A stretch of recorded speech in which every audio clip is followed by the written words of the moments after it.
ಪ್ರಿಯರೇ, ಯೇಸು ಕ್ರಿಸ್ತನ ಪರಿಶುದ್ಧ ನಾಮದಲ್ಲಿ ನಿಮ್ಮನ್ನು ವಂದಿಸ್ತೇನೆ. ದೇವರ ವಾಕ್ಯ ಕೀರ್ತನೆಗಳು 118ನೇ ಅಧ್ಯಾಯದ 5ನೇ ವಚನ.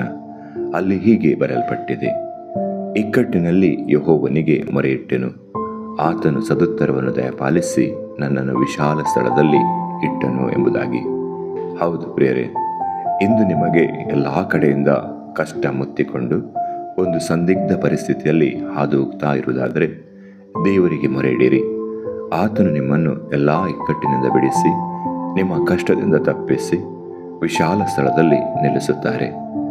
ದೇವರು ನಮ್ಮ ಪಕ್ಷವಾಗಿದ್ದಾರೆ, ನಮ್ಮ ಜೊತೆಯಲ್ಲಿದ್ದಾರೆ. ದೇವರು ನಮ್ಮ ಪ್ರಾರ್ಥನೆ ಲಾಲಿಸುವವರು, ಅದಕ್ಕೆ ಸದುತ್ತರವನ್ನು ದಯಪಾಲಿಸುವವರು ಆಗಿದ್ದಾರೆ. ದೇವರು ನಿಮ್ಮನ್ನು ಆಶೀರ್ವದಿಸಲಿ. ಯೇಸು ಕ್ರಿಸ್ತನ ನಾಮದಲ್ಲಿ ಆಮೆನ್.